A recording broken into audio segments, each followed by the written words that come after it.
अगला, हाँ next question देखिए आप, आपके सामने स्क्रीन पे लिखा हुआ है प्रत्यावर्ती धारा और दिष्ट धारा में अंतर लिखो। चलो आ जाओ, जल्दी से बैठो, जल्दी आ जाए। नेक्स्ट क्वेश्चन क्या लिखा है, प्रत्यावर्ती धारा एवं दिष्ट धारा में अंतर लिखो, लिखा हुआ है ना। तो दोनों की पहले, सबसे पहले क्या लिखेंगे, डेफिनेशन, डेफिनेशन लिख लें।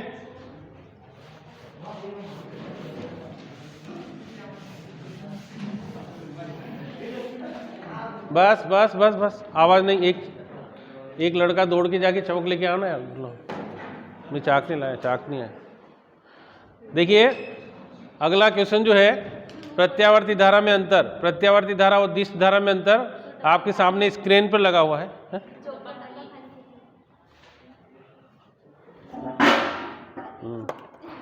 तो दोनों में अंतर कैसे करेंगे, डेफिनेशन लिखेंगे पहले एक एक, है ना।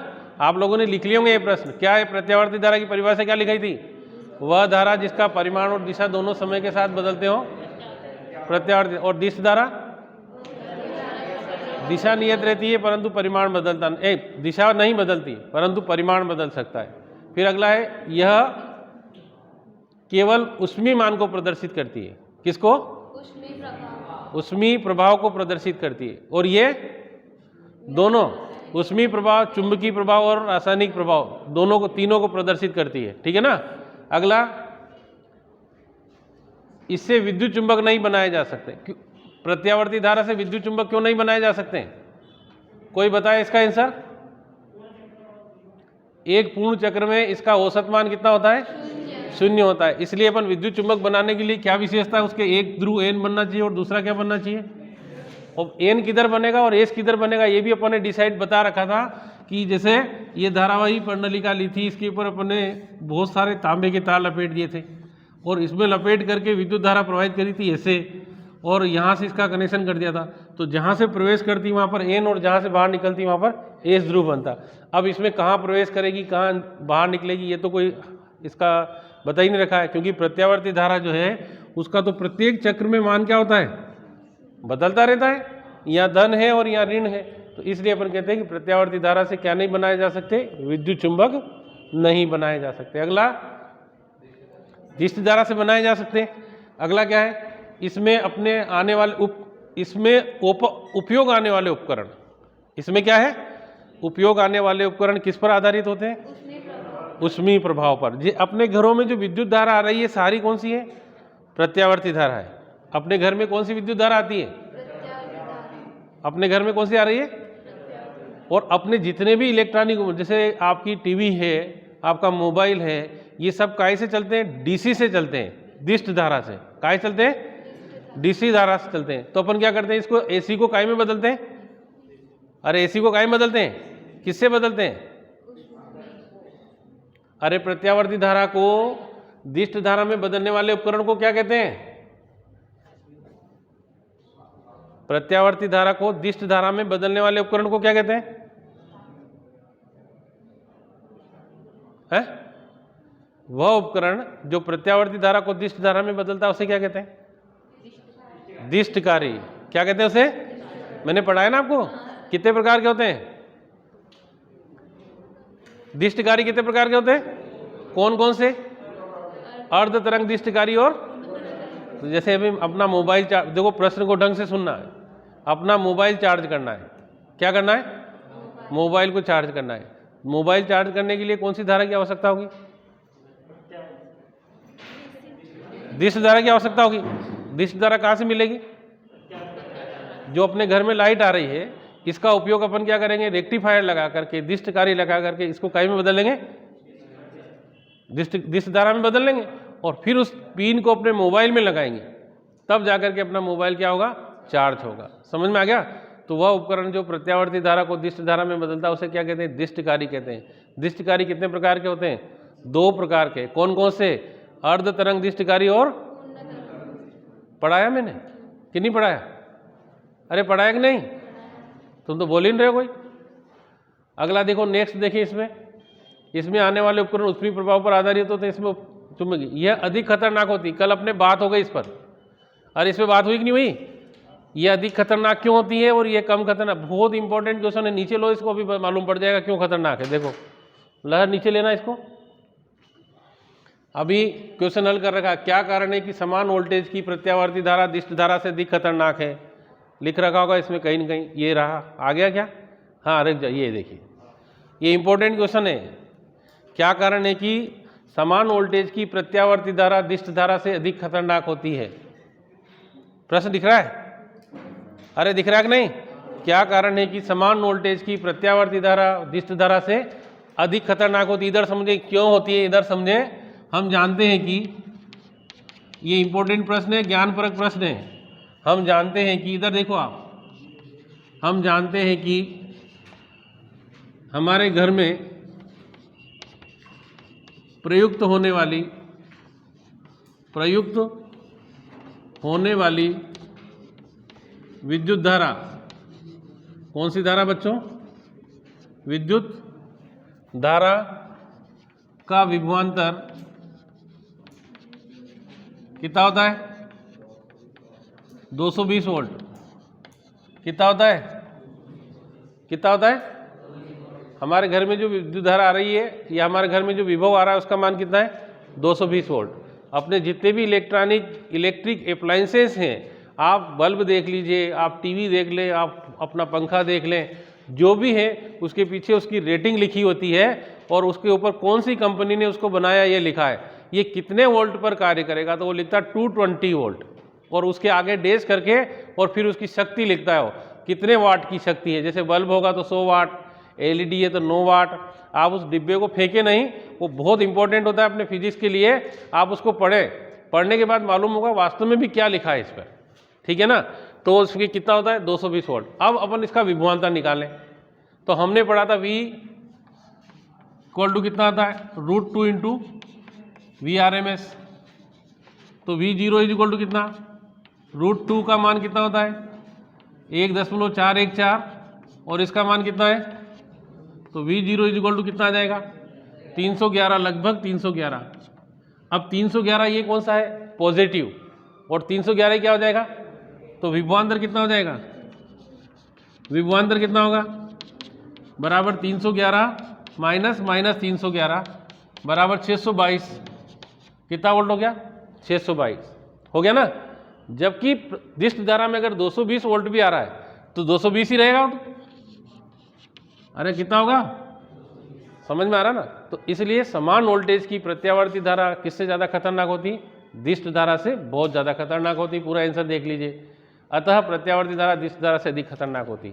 बहुत महत्वपूर्ण, वो ज्ञानपरक प्रश्न जो पूछे जाएंगे वो इसी पर बेस्ड होंगे, ऐसे ही प्रश्न आएंगे उसमें, ठीक है। अगला प्रश्न देखें, चलो अगला देखें प्रश्न नंबर नेक्स्ट क्वेश्चन समझने का। आप मिटा दो इसको, जो मैं समझा रहा हूं इधर देखेंगे। अब आपको स्क्रीन पे नजर नहीं आएंगे, अब सब इधर देखना है, स्क्रीन पे नहीं देखेंगे अब। हाँ इधर देखेंगे सभी लोग। प्रश्न है, मैं जिससे पूछूंगा वो बताएगा। एक तो प्रतिरोध, क्या बोला मैं? फिर क्या बोला? प्रतिघात, और फिर क्या बोला? प्रतिबाधा। तीन चीजें समझना आज अपन, प्रतिरोध, प्रतिघात और प्रतिबाधा। जिससे पूछूंगा वो अपना मास कटाएगा और इसका आंसर बोलेगा, ठीक है ना। जिससे पूछेंगे प्रतिरोध, किसकी बात कर रहे हैं? प्रतिरोध, है ना।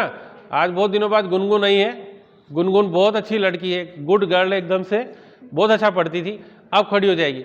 गुनगुन बता बेटा, किसे कहते हैं प्रतिरोध? हाँ हाँ चल नहीं, क्या कह रहे? प्रतिरोध नहीं मालूम तेरे को? अरे तू तो इतनी अच्छी लड़की है, तेरे को ही मालूम नहीं। चल वाह बैठ जा, तू बता बेटा।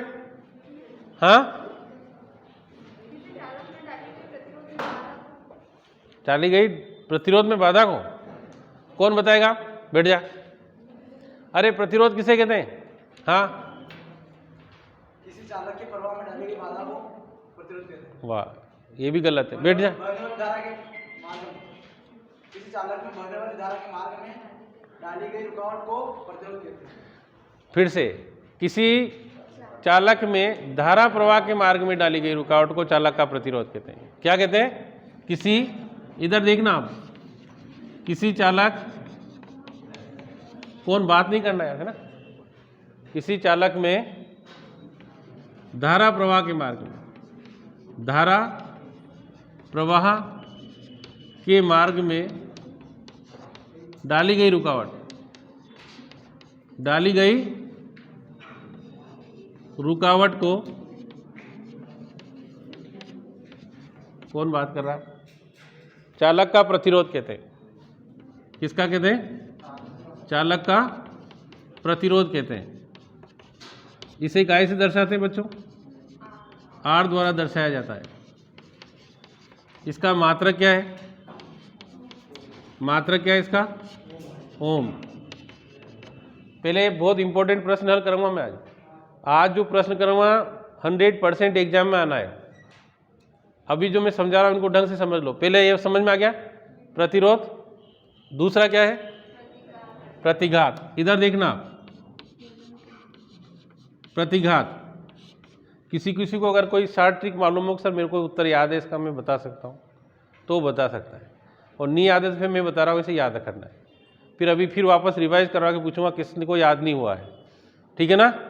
तो देख ले यहाँ पर, समझे प्रतिघात क्या होता है। ये जो चित्र बनाया मैंने, ये किसका है? प्रेरण कुंडली। और यहाँ क्या लगा है? प्रत्यावर्ती विभवांतर। फिर ये किसका है? संधारित्र। और ये क्या लगाया? मतलब ये दोनों सर्किट कौन से हो गए? ये दोनों परिपथ कौन से परिपथ कहलाते हैं? प्रत्यावर्ती परिपथ कहलाते हैं। कौन से कहलाते हैं? क्यों कहलाते हैं प्रत्यावर्ती परिपथ?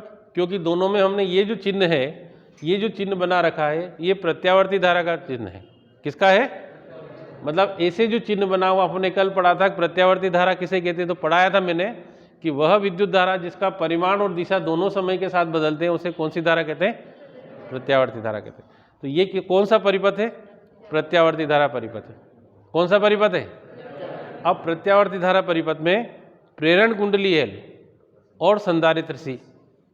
अच्छे से सुनेंगे, फिर पूछूंगा, सबसे पूछूंगा मैं, किसी भी प्रत्यावर्ती धारा परिपथ में कौन सी कुंडली? और दूसरा क्या? दोनों में से कोई एक जुड़ा हो। यदि या तो ये अकेला ये जुड़ा हो या अकेला ये जुड़ा हो, दोनों में से कोई एक जुड़ा हो तो परिपथ के कुल प्रतिरोध को क्या कहते हैं? प्रतिघात कहते हैं। और उसे काय से दर्शाते हैं? एक्स से। अगर इसका निकालेंगे तो अपन इसका प्रतिघात होगा उसको बोलेंगे XL, और इसका होगा तो इसको क्या बोलेंगे? XC। सबको समझ में आया किसे कहते हैं प्रतिघात? कि प्रत्यावर्ती धारा परिपथ में प्रेरण कुंडली L और संधारित्र C दोनों में से कोई एक जुड़ा हो तो परिपथ के कुल प्रतिरोध को प्रतिघात कहते हैं। परिपथ के कुल प्रतिरोध को क्या कहते हैं? उसको काय से लिखते हैं? X से। जब प्रतिरोध का मात्रक ओम था तो इसका मात्रक भी क्या हो जाएगा? ओम। ठीक है, समझ में आ गया? प्रतिघात सबको समझ में आया? अब देखो अगला क्या है? प्रतिबाधा। क्या है? तो इसको मैं लिखूं क्या है कि लिख लोगे? हैं? कैसे लिखेंगे? फिर से देख लो प्रतिघात की परिभाषा कि यदि प्रत्यावर्ती धारा परिपथ में, प्रत्यावर्ती धारा परिपथ में कौन कौन जुड़ा हो? प्रेरण कुंडली L, प्रेरण कुंडली L या संधारित्र C, दोनों में से कोई एक, दोनों में से कोई एक जुड़ा हो, ठीक है, तो परिपथ के कुल प्रतिरोध को, परिपथ के कुल प्रतिरोध को क्या कहते हैं? प्रतिरोध को प्रतिघात कहते हैं। प्रतिघात कहते हैं। किसने नहीं लिखा हो तो एक बार लिख के देख लेना, प्रतिघात की परिभाषा बहुत इंपॉर्टेंट बात है ना? अब तीसरा कौन सा है? प्रतिबाधा। कौन सा है? अब इधर देखना प्रतिबाधा। अपने पास तीन कंपोनेंट है, ये क्या है? ये काय का चित्र है बच्चों? प्रतिरोध का। ये काय का है? और ये किसका है? 3 हो गए कि यदि किसी, अब इसकी परिभाषा देखो, इसको R बोलते हैं, इसको L बोलते हैं और इसको, तो यदि किसी प्रत्यावर्ती धारा परिपथ में, किसी प्रत्यावर्ती धारा परिपथ में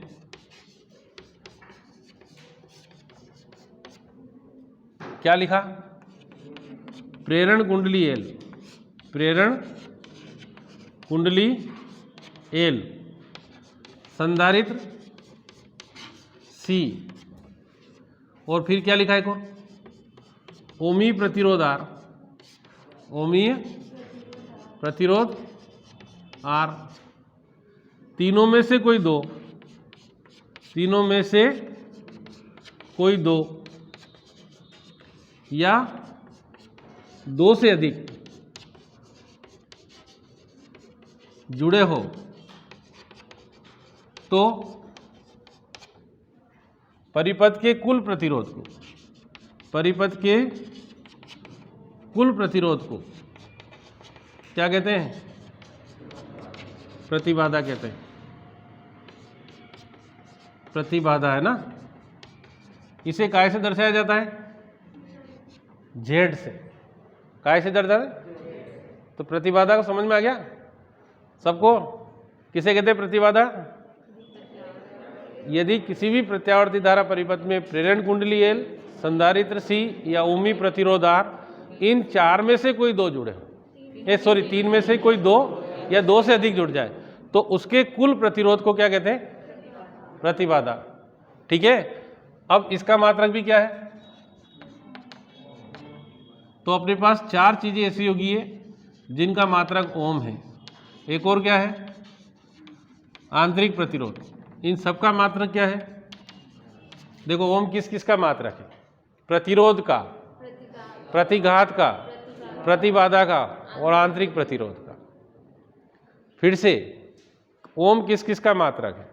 प्रतिरोध, प्रतिघात, प्रतिबाधा और आंतरिक प्रतिरोध। इन चारों का मात्रक क्या है? ओम है। विष्णु समझ में आ रहा है? Vishnu Kumawat 46 number from 12th B, समझ में आ रहा है? आ रहा है ना? तू कल आया था? वेरी गुड, बहुत अच्छा लड़का है। और धनगर तू आ गया बेटा आज? क्यों आज कैसे याद आ गया स्कूल? अच्छा, देखे देखे मरे तो नहीं सर वहाँ पे, है ना, जिंदे तो है। यही सोचता है स्कूल स्कूल तो है कि नहीं। एक और लड़की है आज जिसका नाम है, घुस गई वो अंदर, बैठ गई नीचे बैठ गई। खड़ी हो जा बेटा, खड़ी हो जा, बहुत दिनों के बाद आई आज। वो क्या है कि रोज मैंने फोन भी लगाता हूँ मैं, तो घर वाले कहते हैं बीमार है। मैंने फोन लगाया इसके घर, इसकी दादी ने बोला कसम से, मेरे पास रिकॉर्डिंग नहीं रख रहा, नहीं तो फोन लगा के पूछता है मेरे को। कोई कहेगा बीमार है तो मैं उसके घर, वो फोन नंबर याद है मेरे को, मैंने कोरोना में काम किया ना, 223-039 कंट्रोल रूम के नंबर है। मैं फोन भेज दूंगा, उसको बुखार आ रहा है, जांच करके आओ उसकी, है ना। नहीं भेजेंगे हो आप तो, कोई बात नहीं, जिसकी श्रद्धा वही आओ, जल्दी जबरदस्ती भी नहीं करना, है ना। श्रद्धा से आए। किसके साथ आए? श्रद्धा तो कोई लड़की पढ़ती नहीं है। अब अगला प्रश्न बहुत इंपॉर्टेंट है, मैं गारंटी से के साथ कहता हूं, उसको अगर एक बार पढ़ोगे तो कंप्लीट याद हो जाए, कोई भी नहीं बताएगा आपको। ठीक है, आप लोगों ने पढ़ लिया होगा, पर मैं जो क्वेश्चन बता रहा हूं उसको मेरी मेथड से कोई हल नहीं करा सकता है, वो पूरा तो याद कर ही नहीं पाएगा। ठीक है ना। प्रश्न लिखे, सिद्ध करो कि सी परिपथ में, बहुत इंपॉर्टेंट क्वेश्चन है, सी परिपथ में धारा विभवांतर से 90 डिग्री, धारा विभवांतर से 90 डिग्री अग्रगामी होती है। सिद्ध करो कि सी परिपथ में धारा विभवांतर से 90 डिग्री अग्रगामी होती। ग्राफ सहित बताऊंगा, ग्राफ बनाना भी सिखाऊंगा। 90 डिग्री अग्रगामी होती, लिख लिया। इधर देखो, आपके सामने सी परिपथ बना रखा मैंने। ये क्वेश्चन 100% एग्जाम में आएगा। ये देखिए आप, ऐसा सी परिपथ है, उधर मत देखो यार, आप बोर्ड पर देखेंगे, वहां नहीं है, वहां मिलेगा ही नहीं आपको, यहां दिखेगा। ये कौन सा परिपथ है? ये संधारित्र है। यहां पर ने क्या लगाया? V बराबर V0 साइन ओमेगा टी। क्या लगाया है? V बराबर V0 लिखा है ऐसा। अब लिखें, क्या लिखेंगे? चित्र में कौन सा परिपथ है? C या धारिता परिपथ प्रदर्शित किया गया है। धारिता परिपथ दर्शाया गया है, दर्शाया गया है, ठीक है। इसमें क्या किया बोलो? संधारित्र C के सिरों पर क्या लगाया जाता है? बोलो ना, प्रत्यावर्ती विभवांतर। कौन सा है? कितना है? विभवांतर लगाया जाता है। कोई बात नहीं, नहीं भी लिखेंगे तो लगाया जाता है, ठीक है। समझ में आ रहा? अब क्या लिखेंगे? तब प्रत्यावर्ती विभवांतर V बराबर कितना आ जाएगा? V0 sine omega T. इसको समीकरण कौन सी कहते हैं?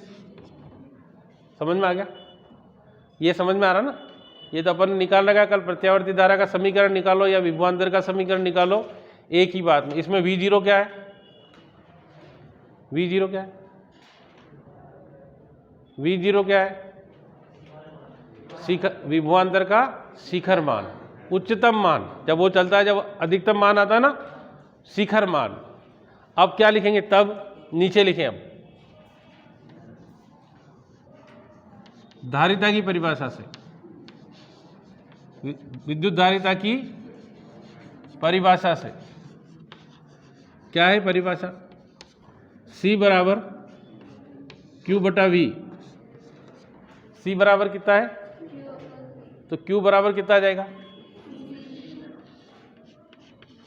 मान रखें Q बराबर C V0 sine omega T.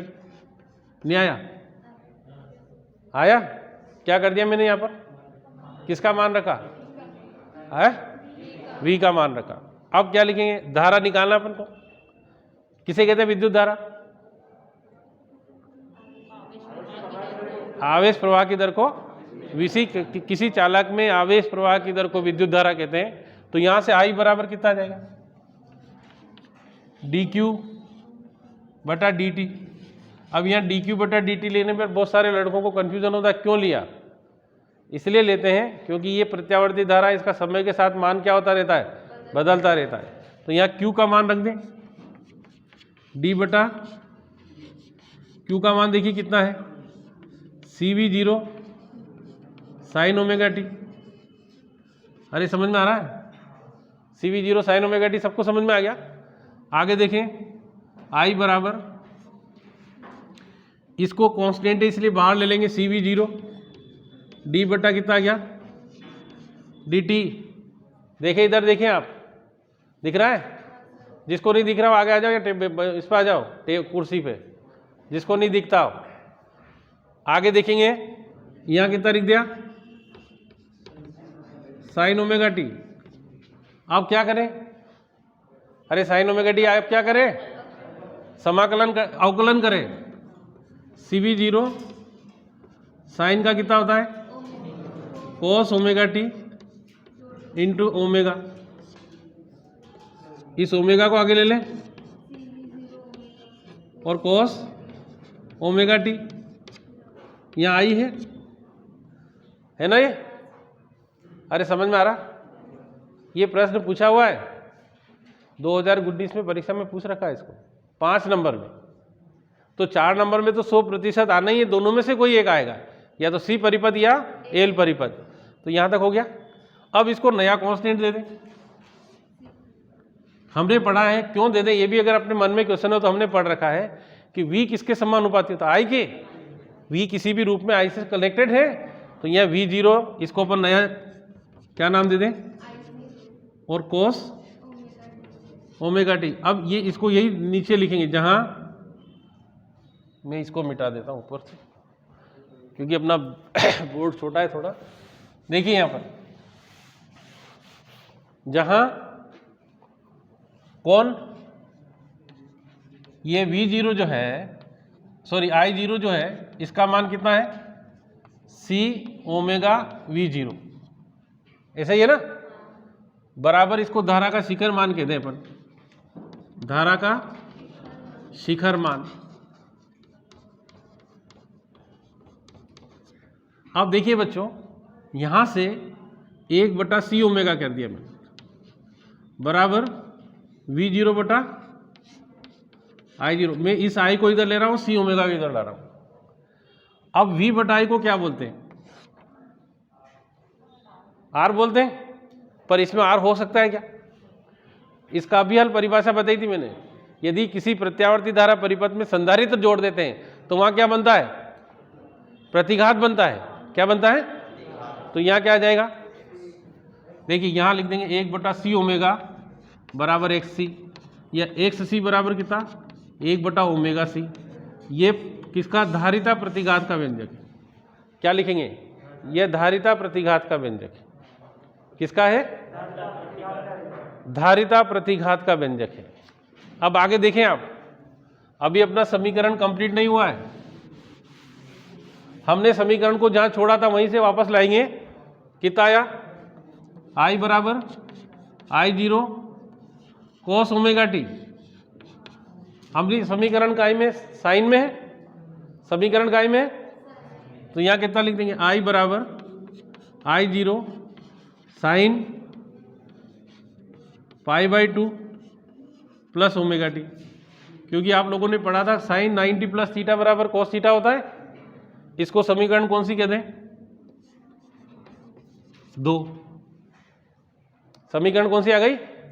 अब समीकरण 1, 2 और ओमेगा टी, इन तीनों के बीच ग्राफ खींचेंगे। समीकरण 1, 2 और कौन सा? देखो कैसे बनेगा। हमारे पास एक समीकरण क्या है, एक एक को देखना इधर।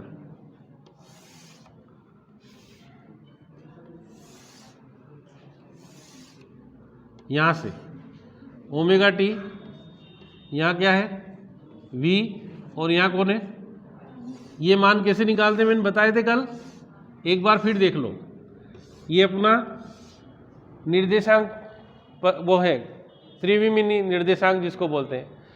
यहाँ कितना होता है? यहाँ, फिर यहाँ, फिर यहाँ और यहाँ 2π।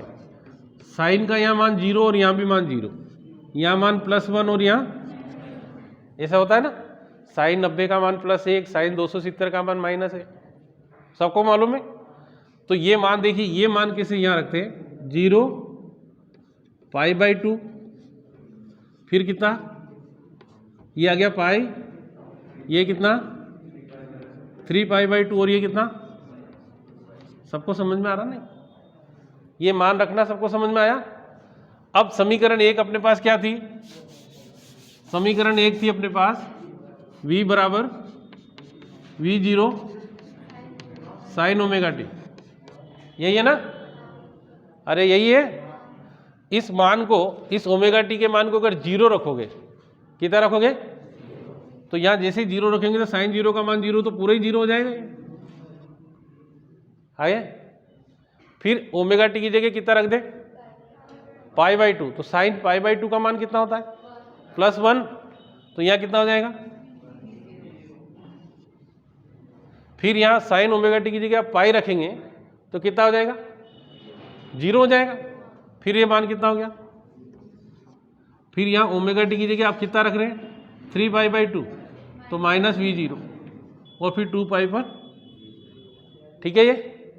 अब इसको देखें आप, समीकरण 2 को, अगर ओमेगा टी की जगह कितना रख दिया अपन ने? 0 रखा, कितना रखा? तो साइन π/2 बच जाएगा ये। और साइन π/2 का मान कितना होता है? 1, मतलब 1 का गुणा करेंगे तो कितना आ गया?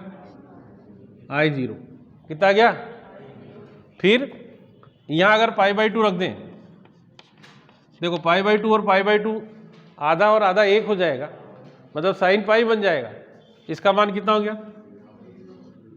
फिर अगर यहाँ कितना रख दें पाई, दोनों का लघुत्तम लेंगे तो ये 3π/2 बन जाएगा। यहाँ 3π/2 बन जाएगा। 3π/2 पर -1 मान होता है, ये लिख रखा है मैंने, तो यहाँ कितना आ जाएगा? फिर अगर अपन इसकी बार अब यहाँ रखेंगे 3π/2, लघुत्तम लेंगे तो ये 4π/2π बन जाएगा। ये कितना हो गया? और फिर आगे हल करेंगे तो ये कितना आ जाएगा? अब देखिए अब इसका ग्राफ बनाएं। ग्राफ बनाएंगे कैसे बनेगा? यहाँ 0, यहाँ कितना है π/2, यहाँ कितना है, फिर यहाँ कितना है 3π/2, फिर यहाँ कितना है 2π। यहाँ देखिए माइनस और यहाँ सॉरी प्लस v0। यहाँ नीचे देखेंगे तो -i0 और यहाँ पहला बिंदु यहाँ मिला। इसके लिए बना रहे हैं अपन, ये ओमेगा टी का मान इस साइड पे है, v का मान और i का मान ऊपर नीचे चलेगा, तो पहला बिंदु कहाँ मिलेगा? दोनों 0 है तो यहाँ मिल जाएगा। फिर π/2 पर मान कितना है v0, तो अगला बिंदु अपना यहाँ मिलेगा, सीधे में बिल्कुल इसके यहाँ मिलेगा। फिर पाई पर मान कितना 0, तो अगला बिंदु यहाँ मिलेगा। फिर 3π/2 पर माइनस, तो अगला बिंदु यहाँ मिलेगा। अब इसको अपन मिलाएं, ये क्या बना? क्या बना ये? विभवांतर। क्या बन गया? अब देखिए फिर इन दोनों के बीच बात करेंगे। जब इसका मान 0 है तो इसका मान i0 कौन सा है? प्लस, तो ये यहाँ मिलेगा पहला बिंदु। दूसरे पर 0 तो अगला बिंदु यहाँ मिल जाएगा। तीसरे पर -i0 तो अगला बिंदु, फिर वापस 0 तो यहाँ मिल जाएगा। फिर अगला तो आगे चलेंगे तो ऐसे देखिए ऐसे बन जाएगा। ये कौन है? विद्युत धारा। अब यदि इनका फेजर आरेख बनाएंगे, जो बहुत इंपॉर्टेंट है, फेजर आरेख समझेंगे आप कैसे बनेगा। देखिए यहां यदि I है तो यहां VC है, फिर यदि यहां I है तो यहां कौन है? VC है। मतलब प्रत्यावर्ती परिपथ में धारिता युक्त परिपथ में धारा विभवांतर से 90 डिग्री कैसी होती? आगे होती है। प्रत्यावर्ती धारा C परिपथ में धारा विभवांतर से कितनी आगे होती है? यहां से भी दिख रहा है, देख ये 0 था तो ये प्लस था, अरे 0 था तो ये प्लस I है कि नहीं है? तो हम कह सकते हैं कि किस परिपथ में? C परिपथ में, प्रत्यावर्ती धारा परिपथ में या C परिपथ में धारा विभवांतर से कितनी आगे चलती है? 90 डिग्री। ये 2019 में पूछा हुआ प्रश्न है। मैं गारंटी से कह रहा हूं, अगर इसको इतना प्रश्न ऐसे मैंने बताया हल करेगा तो यदि जितने नंबर का क्वेश्चन होगा उतने ही प्रश्न में नंबर मिलेंगे। और यदि आपने एक भी इसमें से कमी करी तो आपको नंबर नहीं मिलना है, क्योंकि वो फेजर आरेख बना के पूछेगा ही पूछेगा आपसे। ठीक है ना? कोशिश करेंगे तो हो जाएगा। सायरन लग गया।